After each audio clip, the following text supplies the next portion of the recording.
right, Here, wil ons nader aan U kom. Here, dankie dat ek wil bid vir elke persoon wat vanaand in die banke sit, Here. Here, dankie dat hulle iets van U sal ervaar, Here. Soos wat hulle hier staan, Here. Heilige Gees, dankie dat U ons herinner aan dit wat Jesus gedoen het, hoe hy dit gedoen het. Here, my gebed is dat elke persoon wat hier staan vanaand, dit so sal ervaar. Dat hulle iets beter, 'n bietjie meer van U liefde sal verstaan. Here, al is ons breins te klein, Here, om dit te kan, die omvang daarvan te kan verstaan, Here, en te kan beskryf, Here, ons kan dit glad nie doen nie. Maar Here, dankie dat ons U kan ervaar in ons lewe, en Here, dat ons kan sien hoe U werk, Here. Daar waar ons beweeg, Here, daar waar ons is, selfs in die moeilikste omstandighede. Dankie, Here, vir die wete. Here, nie dat ons wonder nie, maar dat ons kan weet. U is selfs daar ook. Ons eer U daarvoor. Dankie vir die teenwoordigheid vanaand in ons midde, Here. Dankie vir die genade dat ons mag staan in die teenwoordigheid, Here. Here, ons wil vir U sê, Here, ons het U lief. Ag, Here, ons harte gaan uit na U toe. Ons roep uit na U toe, Here, in smeking. Dankie, Here, dat U oorneig tot ons gebede. Ons loof U daarvoor, in Jesus naam. Amen. Amen. En julle mag my julle sitplekke neem.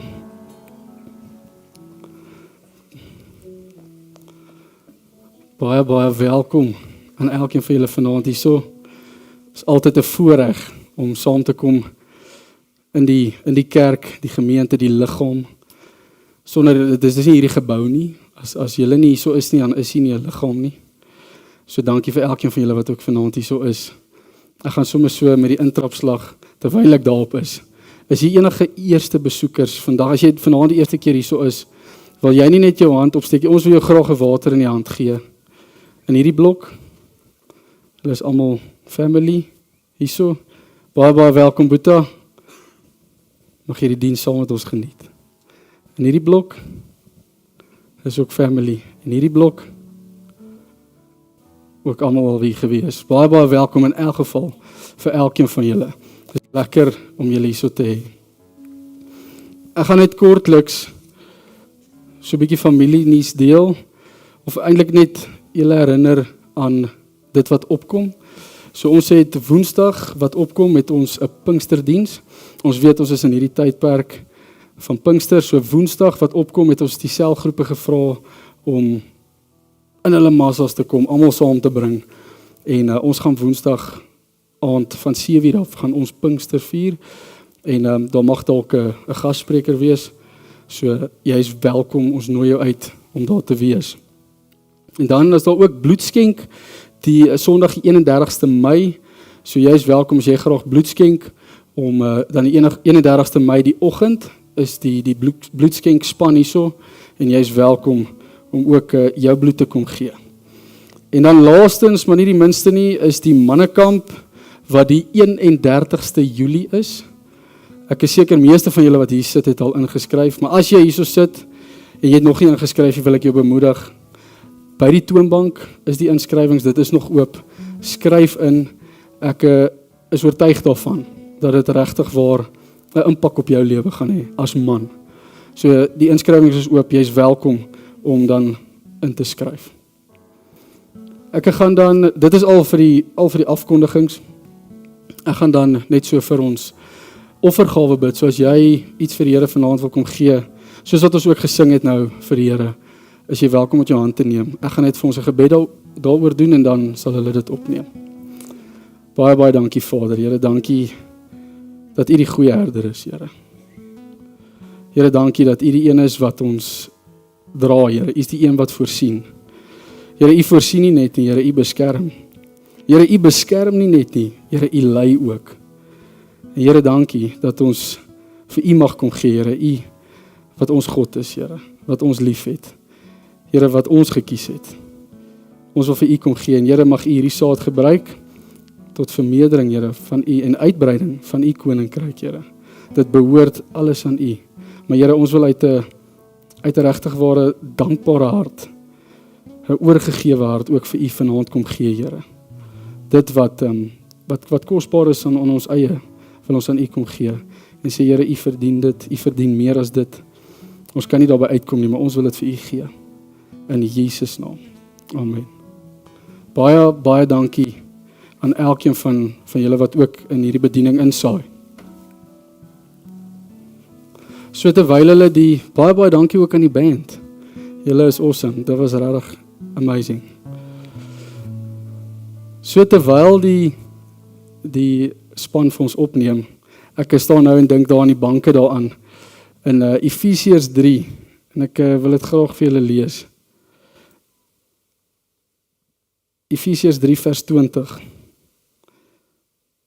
Sê hy, en aan hom wat mag het, om te doen ver bo alles wat ons bid of dink. So dink vir 'n oomblik daaraan. Hy sê, en aan hom wat mag het, om te doen ver bo dit wat jy kan bid of dink. Ons praat hier van die Here wat ons dien. Aan hom. Maar hy stop nie daarso nie, want ek dink toe vir 'n oomblik, terwyl ek in die banke staan, dink ek vir 'n oomblik dat, wat is dit wat ver bo my en jou is? Wat ons sukkel om by uit te kom, wat ons nie met ons eie hand kan regmaak of red nie. En dit hardloop net so deur my gedagtes dat goed soos depressie, selfs vergifnis, daar's sekere goed wat ek en jy, ons dink ons kan dit regstel in ons menslike intellek en slimheid en ons het altyd 'n antwoord. Ons dink ons kan hierdie goed regstel. Ek probeer nou dink van, gaan nog goeders, as daar bekleierery is en daar's nie vrede nie. So hierdie vrede wat verstand te bowe gaan, hoe gaan ek nie by dit uitkom? En dan gaan hierdie skrifvers aan en hy sê in vers 20, volgens die krag wat in ons werk. Volgens die krag wat in ons werk. En dit is waaroor ons vanaand ook so 'n bietjie gaan gesels. Dat daar's 'n sekere krag wat in my en jou werk, om hierdie te kan oorwin. Om dit waar ek en jy as mens met ons vleeslike hand nie by kan uitkom nie. Ons het 'n manier hoe ons op ons manier vrede maak, maar ons 'n manier waarop God vrede maak.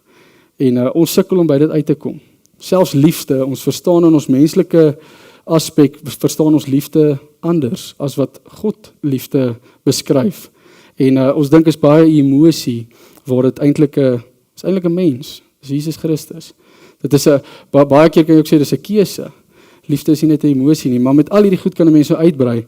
Maar hy kom hier in Filippense en dit kom net so by my op dat volgens die krag wat in ons werk, kan ons hierdie goed oorwin. Het ons 'n antwoord tot dit. Maar ons het daai krag nodig om dit te kan doen. Sonder daai krag gaan ons sukkel en ons gaan sukkel. En ek het al met mense gepraat, dis beraader na beraader. Nie dat daar verkeerd is met 'n beraader nie, glad nie. Maar daar's 'n antwoord wat by die Here lê, wat by die mens nie noodwendig is nie. En dit is in hierdie tyd wat ons nou is, die Pinkstertyd, waar die uitstorting van die Heilige Gees, en ons praat so vinnig in die bidgroep daaroor, dat dis nie net 'n spesifieke dag nie, maar tog is dit belangrik om hierdie dag te vier, want die wêreld vergeet dit. Mens vergeet dit.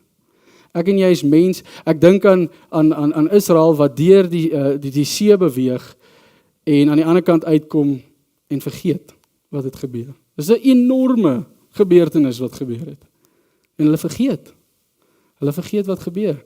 En dalk is hierdie dag net vir my en jou om weer tot verhaal te roep om te sê, maar hey, weet jy wat se krag kan in jou werk? Daar's 'n antwoord tot op wat ook al dit mag wees waarmee jy vanaand dalk sukkel of 'n struweling het. En hierdie is die antwoord op Pinkster. En ons sien dit in die woord. So ek skryf hier vir my neer dat het jy al opgelet, dalk net in hierdie laaste week, het jy al opgelet hoe maklik dit is om as Christen te fokus op hierdie wêreld, hierdie dinge. hierdie goed waaraan ons, want dit is waarmee ek en jy daagliks te doen kry. Dit is waarmee ons daagliks omring is. So dit is ons fokus, dit is wat ons mee moet deel. En hoe moeilik dit is om te fokus op die ewige lewe. Jou aardse lewe en daar's 'n ewige lewe. En ons sien die antwoord lê by die ewige lewe, maar ek en jy sukkel om gefokus te bly op die ewige. Dis makliker om te fokus wat in hierdie wêreld aangaan. En ek bedien ook vanaand uit Handelinge 1 uit. En Fanie het toevallig vanoggend ook uit Handelinge 1 uitgedeel, maar ek beloof ek het nie sy boodskap hier nie. Ek het sy boodskap vir my weggehou, so ek kan dit nie met julle deel nie. Ek het 'n boodskap hier uit. En ek sê hierdie met opset, want ons gebede, ons gaan sien dat dit by die disippels ook opgekom het. Dit wat ek nou net gesê het, dat ons fokus is dis makliker om op die aardse te fokus. Dit is waarin ons lewe en dit is ons realiteit. Maar ek sê altyd, daar's een ding wat realiteit hoe kan ek sê nou, wat realiteit verbyvat, wat realiteit baas raak. En dit is waarheid. Dit is die enigste ding wat realiteit kan baas raak. So, ons sal dit sien by die disippels ook. Maar net 'n voorbeeld, as ons bid gewoonlik, bid ons vir stabiliteit, sukses, finansiële deurbraak, al hierdie goeders wat met ons fisiese, ons wêreldse lewe te doen het. Dit waarin sodat ek as Christen 'n gemakliker lewe kan lei. Is dit nie so nie? Ek en jy wil tog 'n gemaklike lewe lei. Daar moet nie striwelinge wees nie, daar moet nie bekleierery, daar moet niks van hierdie goed wees nie. Ons wil net in vrede wil ons lewe. En dit is waar ons gebed gewoonlik rondom funksioneer. En ons vergeet en ons kom nie agter dat ons fokus geskuif word van dit wat aards is. Ons fokus is daarop en dit word geskuif van dit wat hemels is, weg van dit af, weg van wie Christus is, weg van wat hy wil hê jy moet doen. Dan word dit so vinnig geskuif na ek as Christen moet 'n gemaklike lewe lei. Daar moet nie klippies en rotse in my pad wees nie, want die Here gaan my mos nou vooruit. So alles moet mooi smooth wees. En as ons dan nou gaan kyk na Handeling 1, ek gaan dit vir ons lees, daar vanaf vers 4 af. So ek dink kom ons lees dit saam. As jy jou Bybel het, is jy welkom om saam te lees. Handelinge 1, daar vanaf vers 4. En toe hy nog met hulle saam was, het hy hulle bevel gegee om nie van Jerusalem weg te gaan nie. So daar is die eerste groot ding. Let op dit. Dan sê hy, maar om te wag op die belofte van die Vader, wat julle, het hy gesê, van my gehoor het. Want Johannes het wel met water gedoop, maar julle sal met die Heilige Gees gedoop word, nie lank na hierdie dae nie. Die wat by mekaar gekom het, vra hom toe en sê, Here, gaan u in hierdie tyd die koninkryk van vir Israel weer oprig? En hierdie is 'n belangrike punt. Dit het my aandag dadelik gevang, toe hierdie disippels na Jesus toe kom. Ons moet onthou, in hierdie tyd, waar ons op hierdie tydstip in die skrif, het Jesus alreeds die dood, die Satan, die graf oorwin. Jesus het dit reeds oorwin.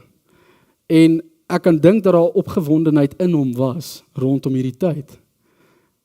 Hy loop na sy disippels toe, en hy wil vir hulle laat weet, dat hoorie so, daar's iets groter, daar's iets meer, daar's iets beter. So hy het reeds die werk gedoen, wat gedoen moes word. Hy het vir my en jou 'n pad oopgemaak, tot in God die Vader se heiligdom. Dit is reeds gedoen. En die disippels kom na hom toe, en hulle vra vir hom, maar Here, in hierdie tyd nou, gaan u nou vir Israel, die koninkryk vir Israel nou weer oprig. En eintlik, ek skryf meneer, eintlik wat hulle hom vra is, Here, gaan u nou dinge vir ons beter maak? Gaan dit nou bietjie ligter wees, gaan ons omstandighede waarin ons verkeer, gaan dit nou oorwinnend wees?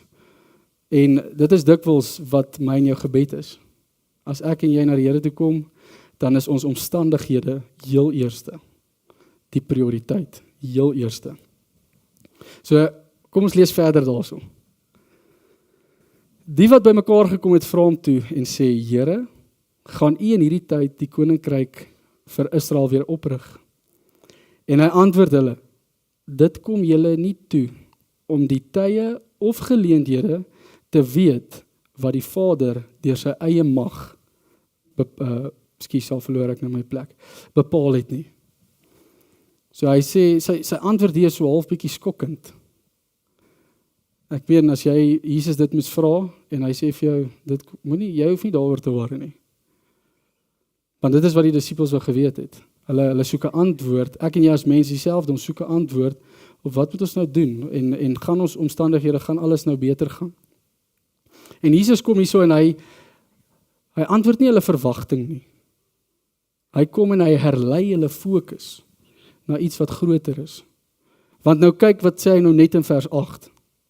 Hy sê, maar julle sal krag ontvang, wanneer die Heilige Gees oor julle kom, en julle sal my getuies wees, in Jerusalem, sowel as in die hele Judea en Samaria, en tot aan die uiterste van die aarde. So daar kom en hy herlei hulle fokus na iets groters, om te sê, julle is bekommerd oor wat hier rondom julle aangaan. En hier het by my 'n nuuskierigheid ontwikkel, want ek wil sien, wat het die disippels gedoen, om die krag van die Heilige Gees, die krag uit die hoogte te ontvang. Daar's tog iets daarin, wat ek en jy kan sien. Tog iets van en ek wil hê jy moet daarop fokus vanaand, dat ek bedien iets hierso uit 'n hartsgesindheid uit. Vanaand is dis nie stappe wat jy neem, om die Heilige Gees te ontvang nie. Dis iets van 'n hartsgesindheid, iets van om jouself reg te maak vir die Gees. Dis iets om ontvanklik te wees vir die Gees. Ek kan myself net indink dat as jy net nonchalant deur die lewe gaan, en jy doen net wat jy wil, en jy vra nog steeds, hoekom wil die Here my nie gebruik nie? Hoekom wil sy Gees nie deur my werk nie? Dan gaan iemand tog vir jou sê, maar is hierdie volgende goed in plek? Is hierdie volgende goed in plek, sodat die Here jou kan gebruik? Dit is nie net 'n formule, lig jou regterhand op, buig vorentoe, draai in die ronde, en nou gaan jy die Heilige Gees ontvang nie. Dis die formules wat ons soek, maar hierdie werk nie so nie. So ons sien dat, hier is iets wat die disippels gedoen het, en dis wat ek vanaand met julle wil deel, dat hier is iets wat hulle gedoen het, waarna ek en jy kan kyk, om te sê, maar, Here, het ek dit al gedoen? Is ek werklik so op soek na U? Is ek dalk gehoorsaam om te doen wat U vra? So dit is waarna ons vanaand gaan kom kyk. So ons sien, ek wil juist na daai reaksie kyk, wat het hulle gedoen? Want Jesus het vir hulle, net in vers 4 toe kom sê hy vir hulle, bly in Jerusalem. Moenie daarvan af weggaan nie, tot die krag uit die hoogte julle kom bemagtig. So dit is die opdrag wat hy aan sy disippels gegee het. Ek wil hê ons moet net gou vinnig blaai na 2 Timoteus 2. So as jy jou Bybel het, 2 Timoteus 2, vanaf vers 4 en 5. Paulus kom skryf hierso vir Timoteus, en hy sê die volgende, niemand wat 'n krygsman is, wikkel hom in die werksaamhede van die lewensonderhoud nie, sodat hy die een kan behaag wat hom vir die diens gewerf het. En verder, as iemand aan 'n wedstryd deelneem, word hy nie bekroon as hy nie volgens die reëls gewedywer het nie. So wat kom sê Paulus hierso vir Timoteus? Want dit is die vraag wat by my en jou ook as Christen opkom. Wat ons baie hoor, hoekom gebruik die Here my nie? Hoekom wil hy my nie gebruik nie? Ek het dan al 'n paar keer gevra en die Here gebruik my nog steeds nie. En Paulus kom skryf hierdie aan Timoteus en dit herinner my daaraan. Hy sê vir hom, hy kom sonder hom eintlik af vir 'n sekere taak en 'n roeping. Dit is wat hy kom doen. Paulus skryf vir Timoteus en hy sonder hom af vir 'n sekere taak en 'n roeping. Hy sê, as jy jou tot hierdie gekommit het, dan gaan jy nie nou fokus om allerhande ander dingetjies te doen nie. Ek dink dit was Dr. Oswald wat dit ook gesê het, wat sê dat mense sê, hulle word nie gebruik nie, maar hulle is besig met allerlei ander dinge. En hulle fokus is nie waar dit moet wees nie. So, Paulus kom skryf dit aan Timotheus en hy sê, maar fokus, hier's 'n sekere taak, hier's 'n sekere roeping. En dit is waarop jou energie moet gaan, jou fokus, jou tyd, alles wat jy het moet hierop gaan, want daar's vrug op dit. Daar's vrug op dit. En dit is wat die Heilige Gees in my en jou lewe kom doen, ook. Die oomblik as ek hom ontvang, dan is dit asof jou fokus heeltemal skuif. Heeltemal. Ek kan onthou my eie lewe, ek het op my bed gesit, en ek was in 'n baie slegte toestand, oorlaai met skuldgevoel. En ek het met die Here gepraat en sê, Here, ek weet nie wat om te doen nie, maar kom help my.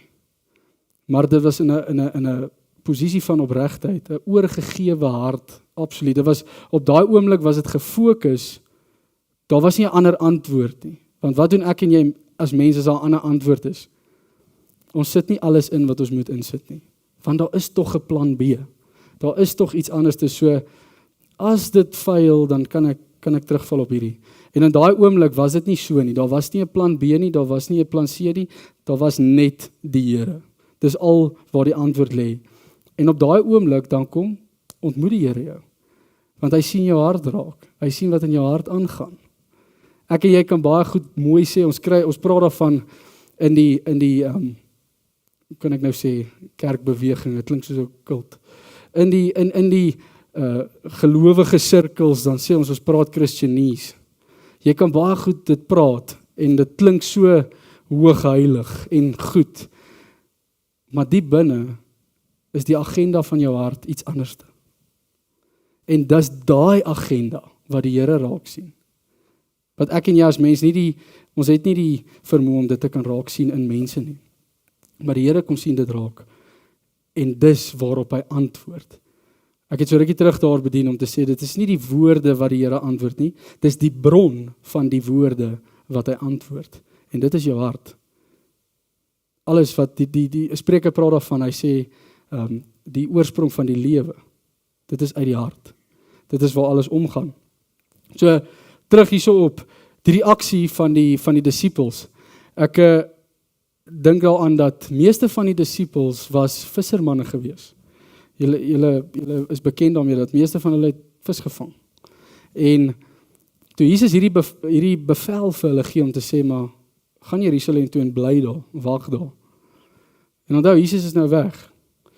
Ek onthou as ek toe kleiner was en my pa sê, doen die volgende, en daar's 'n oomblik, want hy sê daar nie, dan gaan doen jy waarvan jy hou. En jy, dit is eintlik stout om dit te doen, want nou gaan doen jy waarvan jy hou, maar hy het vir jou gesê, gaan doen die volgende. Maar hy is mos nou nie daar nie, so jy kan gaan doen wat jy wil. En hier is ons amper so oomblik. Jesus is weg, en hy het hulle hierdie bevel gegee om te sê, gaan doen die volgende. En om dit in gedagte te hou, dat die disippels is vissermanne, hulle hou daarvan. Hulle doen dit, hulle is gedigte visserman, hulle doen dit selfs vir 'n lewe. So, hulle het nie omgedraai daar en gesê, okay, manne, gaan ons eers gou draai by die water en dan gaan ons doen wat Jesus gevra het nie. Hierdie manne het dadelik omgedraai, sê die woord, en hulle is na Jerusalem toe. Dit is wat hulle gedoen het. So, hier is ons een ding wat ons kan oplet, net deur daai aksie. Net deur daai aksie. As jy die krag uit die hoogte op soek is na, en jou hart moet gedraai word na God toe, is daar een aksie wat ek en jy moet neem, soos wat hierso in Handelinge 1 voorgestel word. En dit is die woord, en baie van ons as ons hierdie woord hoor, dan hardloop ons, is die woord gehoorsaamheid. Hierdie is gekenmerk deur die aspek van gehoorsaamheid. Hulle was onmiddellik gehoorsaam en het gegaan en gedoen wat Christus gesê het. So, kom ons gaan aan daar, ek wil net gou weer terug by Handelinge 1.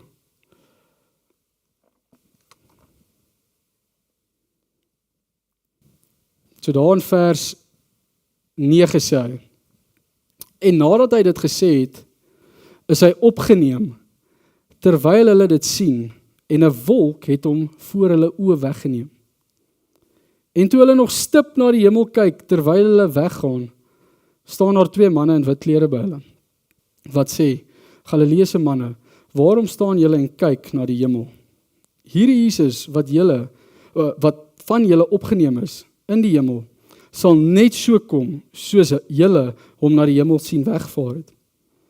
Daarop, en hier is vers 12, hier is daai aksie, daarop draai hulle om na Jerusalem, van die berg af wat genoem word Olyfberg, wat naby Jerusalem is 'n Sabbatsreis ver. En toe hulle daar kom, gaan hulle na die bovertrek waar hulle gewoond was om te vertoef.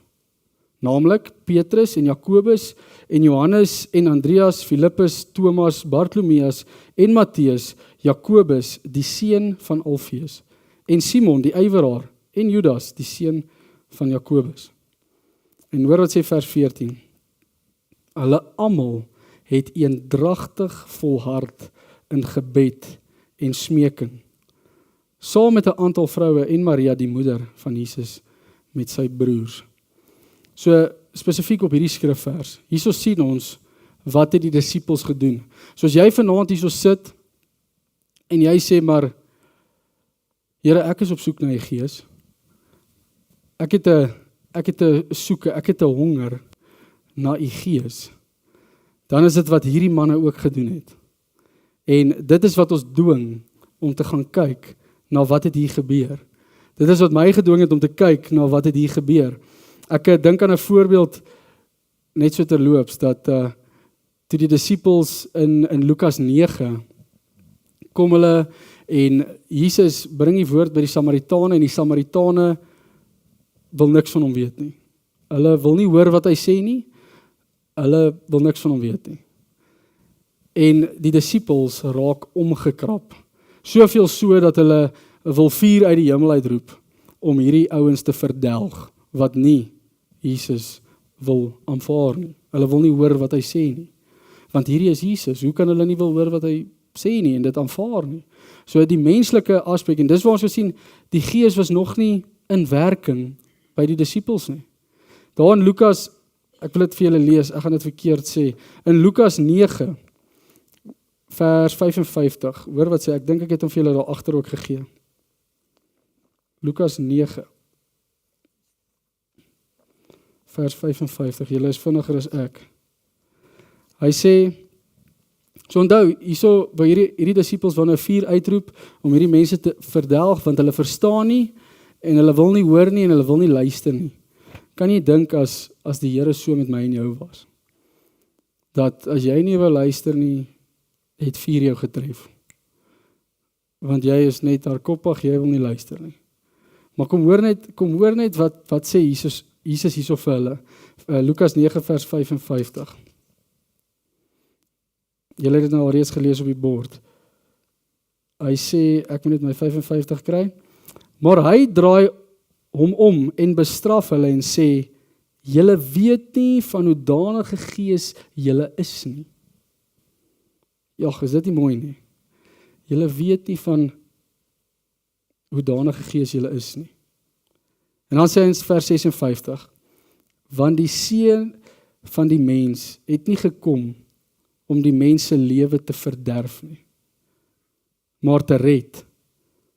En hulle het na 'n ander dorp vertrek.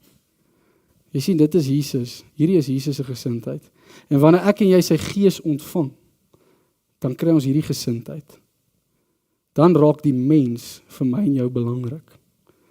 Ons het baie, ek self, groot geword, nie groot geword nie, wel ons is nou 9 jaar, ek hoop so, 9 jaar in die kerk, en in hierdie spesifieke kerk, en vandat ek hier gekom het, is, omdat ons uit 'n plek uitkom wat nie baie kerkgedrewe is, en geestelik, en ek het nie hierdie goed verstaan nie, was die Heilige Gees 'n baie vaal prinsip.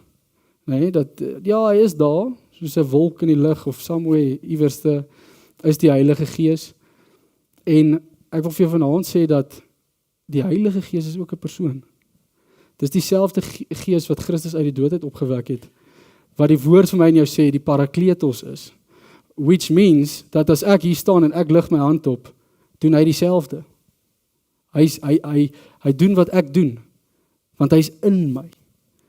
Dit is die prinsip wat ek en jy moet verstaan. Wanneer ek en jy oorgee aan die Here, is die Heilige Gees nie 'n wolk wat saam met jou beweeg iewers heen nie. Hy's in jou en hy werk deur jou. Dit is wat gebeur met die Gees. So, laat ek net terugkom op my boodskap. Daar's 3 goed wat gebeur het in die bovertrek. As wat ons nou toe ons nou hierdie skrifgedeelte lees. Daar's 3 goed wat gebeur het in die bovertrek, wat ek net vanaand wil uitlig. En hierso is waar ek sê dat dit is 'n hartsgesindheid. En jy kan in jouself kyk en vir jouself vra, maar is dit werklik so? Is my hartsgesindheid hierdie hartsgesindheid? Want ek kan vir jou vanaand beloof dat as jou hartsgesindheid hierdie hartsgesindheid is, gaan die Here jou antwoord. Ons hoor baie en ons praat ook so, ek self praat ook so om te sê, gee jou hart oor aan die Here. Dis nie ons aksie nie. Dit is nie my aksie nie. Dis nie jou aksie om jou hart oor te gee nie. Jesegiel praat daarvan, hy sê dat die Here kom en hy haal die hart van klip uit en hy gee jou 'n hart van vlees. Hy doen die werk. Ek en jy moet net gehoorsaam wees. Hy kom doen daai werk om vir jou hart te gee, om vir jou die Heilige Gees te kom gee, wat jou heeltemal anders laat dink, heeltemal anders te laat doen. So daar's 3 goeters wat uitstaan, wat belangrike aspekte is in die bovertrek. Die eerste een is, so dit was daar in Handelinge 14, as jy dit wil merk, in Handelinge 14, Handelinge 1 vers 14, nie Handelinge 14 nie, as jy daar is, as jy op die verkeerde plek, Handelinge 1 vers 14. So daarso in vers 14 sê hy, hulle het almal eendragtig volhard in gebed en smeking. Dis is wat hulle gedoen het. So daar's 3 goed. Eerste een, eendragtig. As jy so vinnig moet dink, hoe lyk eendragtig vir jou? Hoe lyk dit vir jou? Ek dink as ek 'n voorbeeld moet noem, sal dit wees Loftus Versveld. Nee, maak nie saak van wat se kulture die mense daar is nie, van wat se agtergrond, wat se geloof ook al jy mag wees nie. As hulle op Loftus is en hulle skree vir 'n sekere span, dan skree hulle as een mens, een man vir hierdie span. Dit is 'n wêreldse prentjie van eendragtigheid. So dit beteken een van hart, een van siel. Wanneer jy eendragtig is, dan kom jy na die Here toe en jou agendas, jou manier van dink, jou manier van glo is ondergeskik aan wat die Here sê. Jy sien die disippels het hiernatoe gekom in eendragtigheid. Wat het gebeur in Handelinge 1 vers 4 en 5 is die belofte. En ek glo dit is wat hulle voorgehou het. Dit is wat hulle daai eendragtigheid daar was. Hulle het gebid en gewag vir hierdie. Selfs in Joel 2 glo ek, dit was ook onder hulle gepraat en dit is die fokus gewees om te sê dat daar's 'n krag uit die hoogte wat ons gaan bemagtig. Dit is wat gaan gebeur en dit is wat ons fokus is. So dis een van hart, een van siel. Maar wat vir my mooi is van eendragtigheid is, dit weerspieël iets van die Vader, van die Here se wese, eendragtigheid. Hy's drie-enig, maar tog volkome een. Is dit nie waar nie? Hy's drie-enig, maar tog volkome een. Hoor wat sê Johannes, wat bid Jesus in Johannes 17. Johannes 17 vers 21. Hy bid die volgende daarso. Dat almal een mag wees, net soos U, Vader, in my en ek in U. Dat hulle ook in ons een mag wees, sodat die wêreld kan glo dat U my gestuur het. Jy sien, dis 'n gebed wat Jesus hier bid. En dit is oor hierdie eendragtigheid. Wat is daai hartsoortuiging wat jy het? Dis belangrik, jy moet jouself dit afvra. Om in daai eendragtigheid te kom, te sê, Here, ek sit my plannetjies, my agenda, my manier van dink, sit ek onder dit wat U sê. As U sê, ek moet die volgende doen, dit is wat ek gaan doen. Dan kom ons by die tweede punt, volharding. So dit het net so na mekaar gevloei. Eendragtigheid en hulle het volhard. Wat is volharding?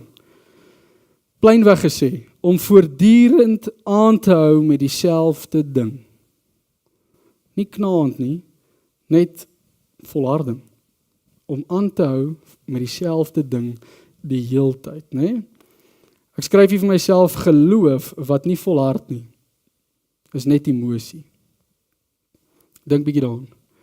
Geloof wat nie volhard nie, is net emosie. En dan word ek en jy gelei deur emosie, en dit kan ons baie keer in moeilikheid en moeilike situasies bring.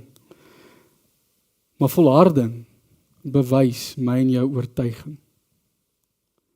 En daai oortuiging is dikwels dit wat jy gaan leef. Dis jou geloof, dit is wat jy gaan leef, jou oortuiging. As jy oortuig is van 'n ding, dit is hoekom jy dit so doen, is dit nie waar nie. As jy oortuig is daarvan, dit is hoe jy dit gaan doen. Daar's nie 'n ander manier nie, dis die manier wat werk, en dit is hoe ek dit gaan doen. So volharding sal jou oortuiging kom bewys.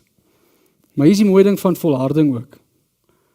Volharding is nie 'n negatiewe ding nie. Ek dink baie keer as ons volharding hoor, dan dink ek by myself, ek gaan moeg wees en uitgeput om heeltyd te volhard en aan te hou.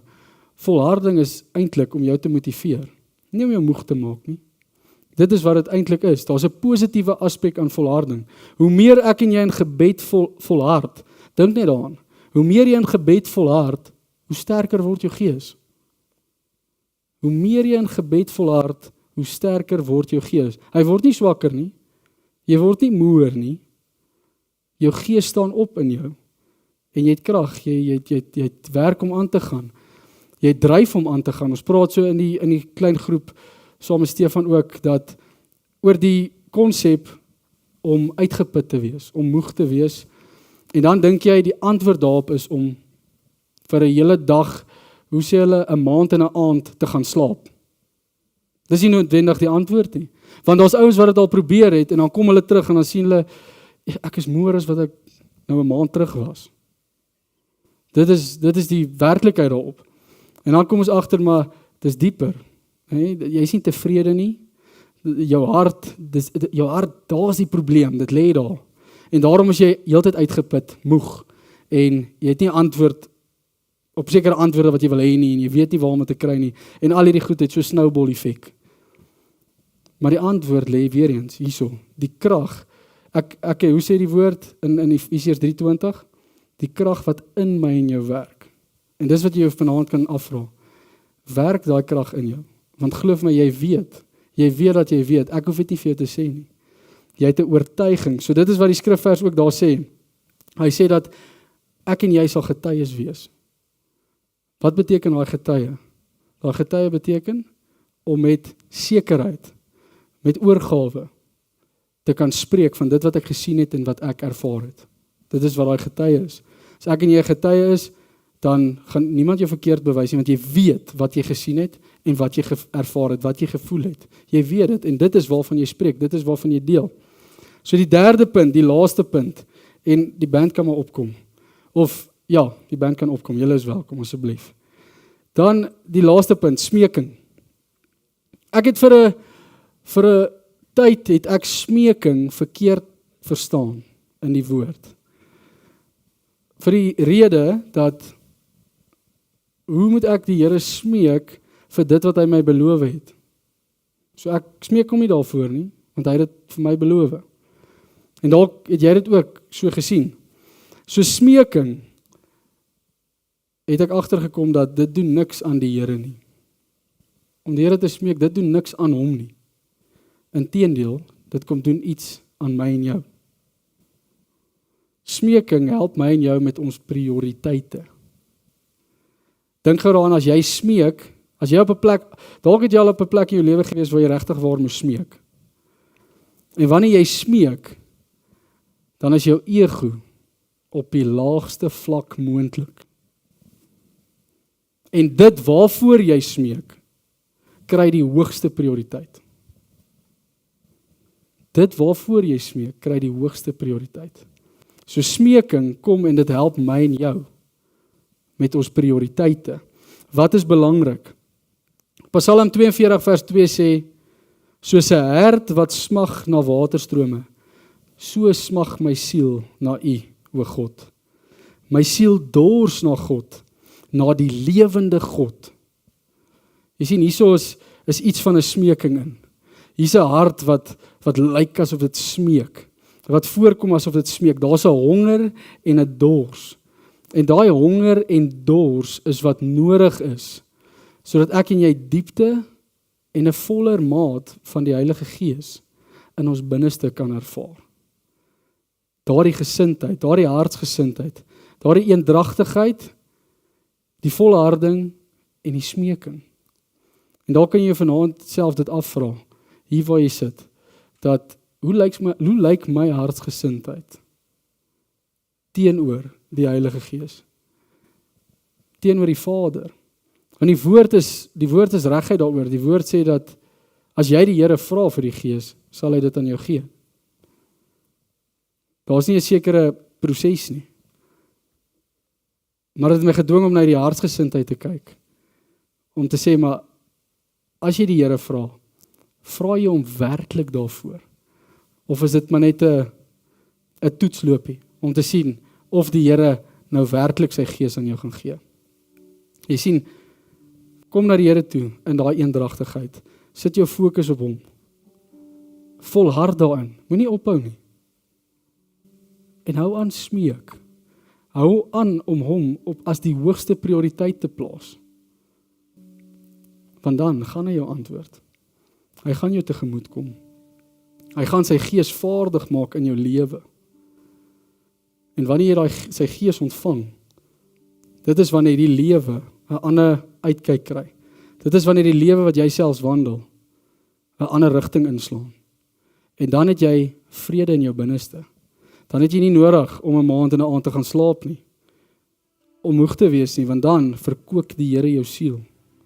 Dit wat Dawid skryf in Psalm 23. Dit is wanneer jy dit beleef, wanneer die Gees oor jou kom. So ek wil, terwyl die aanbiddingspan vir ons gaan speel, wil ek graag 'n oomblik hê van bediening, en ek wil vra as jy gebed nodig het vanaand. Ek gaan hier afsluit, so as jy wil gaan, is jy welkom om te gaan, maar ons wil graag saam met jou bid vanaand. Maak nie saak wat dit mag wees nie. As jy vanaand hier so sit en jy sê, jy weet nie, jy is nie seker oor jou hartsgesindheid nie. Jy weet nie eens hoe om dit te doen nie. Jy het dalk nie 'n antwoord nie. Maar jy weet dat jy lief is vir die Here en jy weet dat jy hom nodig het. Dan wil ek jou vra om uit te kom. Terwyl hulle gaan speel, ek gaan afstap onder toe. Ek gaan nou vir ons 'n gebed doen en dan is jy welkom om koffie daar buite te kry. Maar jy wat bediening verlang, jy wat voel jy het gebed nodig. Gebed kan jou nie swakker maak, dit kan jou net sterker maak. Dit kan jou net oprig, dit kan jou stig. So ek gaan vir ons 'n gebed doen en dan is jy wat wil gaan, is welkom om te gaan, maar ons gaan nie voorwees om saam met jou te bid vanaand. Kom ons bid saam. Hemelse Vader, Here, hoe goed is U nie, Here. Here, ons wil U kom prys, ons wil U kom loof. Here, ek dink so aan die skrif wat sê, Here, wie is die mens dat U aan hom dink, Here? Here, dat U bemoeienis maak met ons. Maar Here, ons is die skepsel, Here, ons is 'n skaap in U beeld. Here, dankie dat die antwoord by U lê, Here. Ek dink aan Petrus wat sê dat, Here, waar sal ons gaan? Die woorde van die lewe is in U mond. Here, ek bid dat elkeen wat vanaand hier sit, Here, en voel dat hulle woorde het opgeraak. Hulle harte is leeg. Here, dat hulle nie dieselfde hier sal uitstap nie. En Heilige Gees, ons vertrou, Here, ons dankie dat U in ons midde is. Ons weet, U is die een wat die verandering bring. Ons weet, U is die een wat die verkwikking bring. Here, dankie dat U harte oortuig vanaand, Here. Dankie dat U harte kom konvik, Here, van die beter antwoord, die beter nuus, Here, die goeie nuus, die weg, die waarheid en die lewe. Sy naam is Jesus. Here, dankie dat ons vanaand na U toe kan kom, Here, net soos wat ons is. Here, met al ons foute, al ons flaws, Here, al ons dinge wat ons verkeerd doen, Here. Dankie dat ons vanaand in daai toestand na U toe kan kom. Ek loof U daarvoor, Here. Ons eer U daarvoor. Mag U alle heerlikheid ontvang. Alle glorie, dit behoort aan U. In Jesus naam. Amen. Amen. Ek gaan dan hier onder kom staan, en as jy gebed verlang, ek wil graag saam met jou bid.